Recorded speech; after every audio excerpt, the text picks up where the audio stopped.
Hello and welcome back to another Giant Slayer TFT ranked meta video. Today our challenger analyst will be going through the 10.5 meta for each stage of the game. We're right at the end of set 2 as set 3 is right around the corner, so we're here to help you in those last few days on your ranked climb. 10.5 was an overall lighter patch and the meta hasn't shifted too much, so a lot of what you've been working with in the past few metas is still going to be strong now. With that said, let's get into breaking down the meta. But before we begin, please don't forget to click the links in our description. Give your support to everyone who helped make this video happen. We host many TFT tournaments with plenty of exciting content to come, so be sure to also follow our Giant Slayer TFT social media pages. Jumping back into the video, let's start off with the early game carousel. Not much has changed for components to look for from the last meta, so look to grab either a chain vest, bow, rod, tier, or sword. Glove is still a valuable item as you can make it into a hand of justice, but it has a lower priority in the 10.5 meta. Belt and cloak are still on the lower end of the priority, though belt can be a fine pickup as it makes a few great defensive items like redemption and warmogs. With early game carousel out of the way, let's talk about the early game in general. This will be broken down into a few different sections, but for starters, let's talk about a few early items you can look to make. Bramble Vest is still one of the best early game items you can make as it's just so good on any Warden or Maokai with druids. It carries over well into the mid and late game as well, so the versatility this item provides is crazy good. Rageblade is the most commonly made item for a carry and is worthwhile to make early on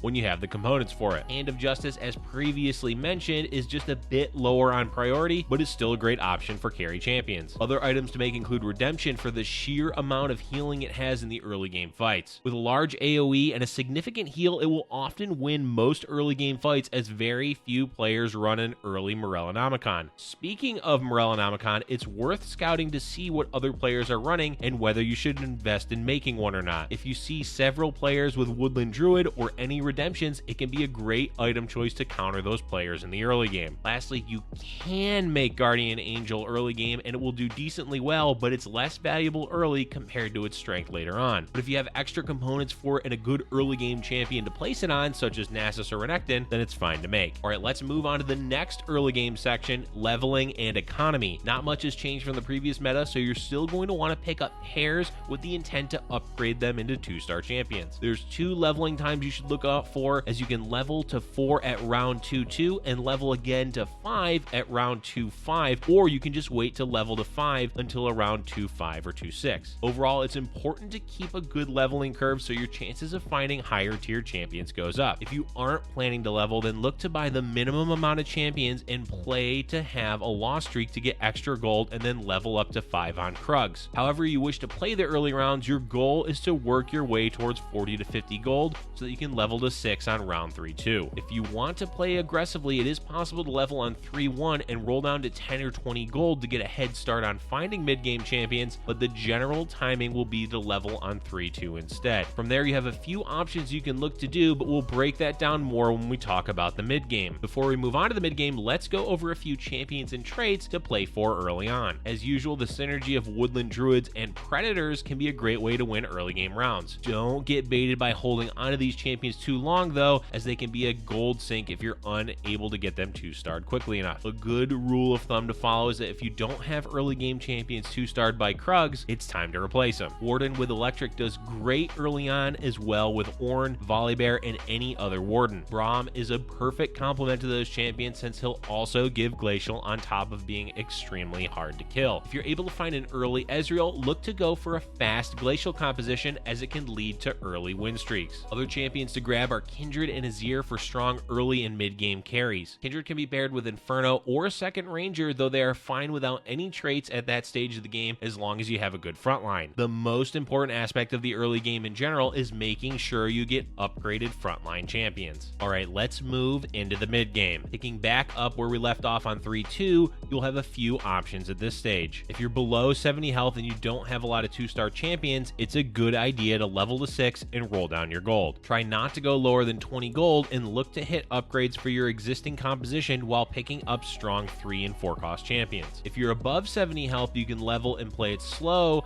to not roll too much of your gold down, though if you're close to any big upgrades like a 2-star 3-cost champion, it can be a good idea to roll to hit them. Otherwise, try to be around 30 gold, preferably 40, and look to level again again on round 3-5. On that round, you'll be rolling more aggressively, though don't go below 10 gold. After round 3-2, it's a typical mid-game strategy of trying to get back up to 50 gold. As mentioned, you can level to 7 on 3-5 if you didn't roll a lot on 3-2. Otherwise, look to level after wolves on round 4-1, and then you will roll down. The last leveling timing for the mid-game will generally come after raptors on 5-1, which is where you will look to level 8. It is still possible to fast level 8, meaning you level on round 4-3, but it's generally not advised unless you've been win streaking most of the game and have high health. Let's move on and talk about a couple of builds to look for in the mid-game. One of the best for win streaking that can transition into several builds is Glacial Rangers. These two traits pair well together with your core champions being Ezreal, Braum, Warwick, and Volibear for Glacial, and any Ranger for 2 Rangers. To fill out the rest of the composition, it's always important to have a frontline, so pair Braum with Leona or Malphite. For level 7, you can play either Karma to go with Leona, or drop the other Ranger and play 3 Berserker with Olaf replacing Warwick. Another strong mid-game option is Shadow Inferno. This is the precursor build to 6 Shadow, with the core champions being Kindred, Scion, Varus, and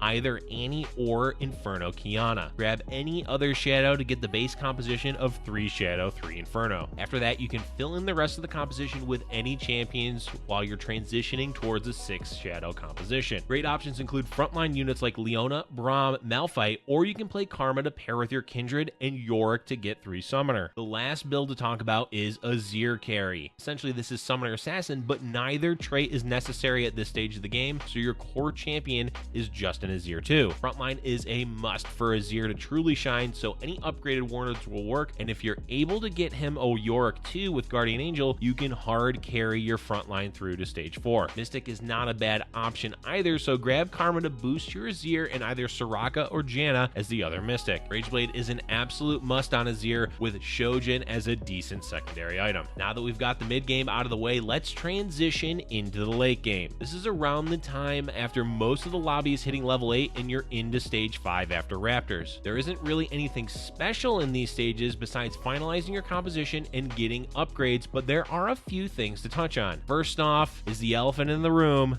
level 9. When should you save gold for it and when should you roll? Most of the time that comes down to how strong you are and how much health you have left. If you're winning most rounds and are above 30 health, you can easily greed and save up to go to level 9. If you're losing rounds and below 30 health, you need to roll and try to get as strong as you can so that you don't lose the game. 30 health is an important number, as generally being below that puts you in a position to lose after 2 losses or 1 really bad loss, and being above that lets you stay in the game a few rounds longer. Level 9 is definitely the end goal at this stage of the game, but don't greed for it if you're low on health and lose a round. It's often better to roll than to level and have no gold to hit anything anyway if you're 1 round away from losing. At level 9, it's most common to add in legendary champions, particularly frontline champions such as Taric or Amumu. Lux is also a great add if you can find a good element like Cloud Lux or Crystal Lux. Otherwise, you want to round out your build by filling it with what you need, such as a splash trait like Mystic. Time to talk about the late game builds. To start it off, let's talk 2 variations that you can go from the mid game build of Glacial Rangers. Let's talk about the first common transition, Ranger, Warden, Crystal. The core of this build is Ashe, Twitch, and Taric. Braum is a great second warden, and depending on your variation, you're either going to have 2 additional wardens or you're going to be adding in Mystic and Poison. For the most common late game build, it's going to be 4 warden, 4 ranger. Give Twitch Infinity Edge, Rageblade, and Last Whisper, while Ashe does best with a Rageblade and Static Shivs. Defensive items will go on Taric, as his ultimate is the most important aspect of late game rangers. If you're looking to play Poison Mystic, you will drop 2 wardens and 2 rangers for a core composition of Ashe,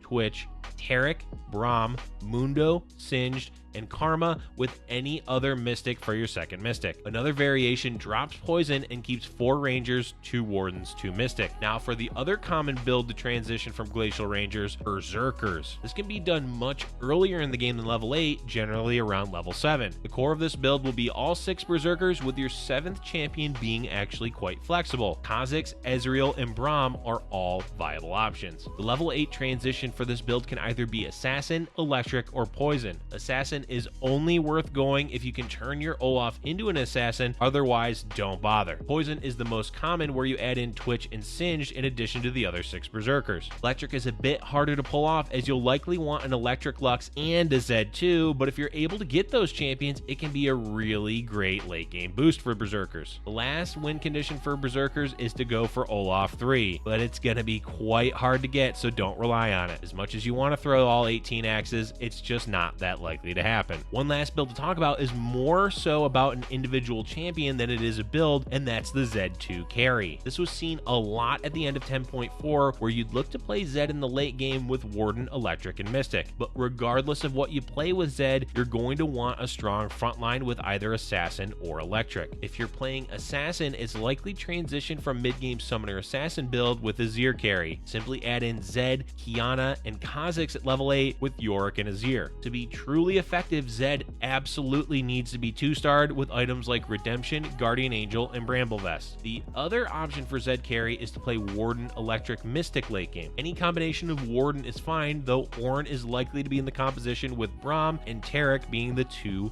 other best options. Fiona is also a great choice, as you can pair Zed with Karma and get Lunar, which is quite helpful at increasing the proc chance of Electric. Alright, before we end today's video, there's one more thing we need to touch on. It's scouting. Scouting is super important at all stages of the game, but there are a few key timings to look for. In the early stages, scout around to check who's leveling early, what 3-cost champions are being grabbed, and who got any Nico's help off of PvE rounds. These will all give you a decent insight into the strength of the other players. In the mid and late game, the key timings to scout for are 3-1, 3-5, Wolves, after Wolves, 4-3, Raptors, and after Raptors. At 3-1, you want to check what 3 and 4 cost champions everyone has, as that can influence what you want to go for when leveling at 3-2. 3-5 and the Wolves timings are meant to see what power spikes other players in the lobby have reached. Round 4-3 is to check on anyone that went fast level 8, and the Raptors rounds are for the same reason, as you need to know what legendary champions other players hit when they leveled and rolled at 8. At any stage in the game, it's important to keep an eye on the overall gold that other players have, so you know how aggressive or passive the lobby is playing. Zephyr is another important thing to be scouting for, especially in the late game. That is going to be the end of our ranked meta breakdown video. This is the end of set 2, as set 3 is so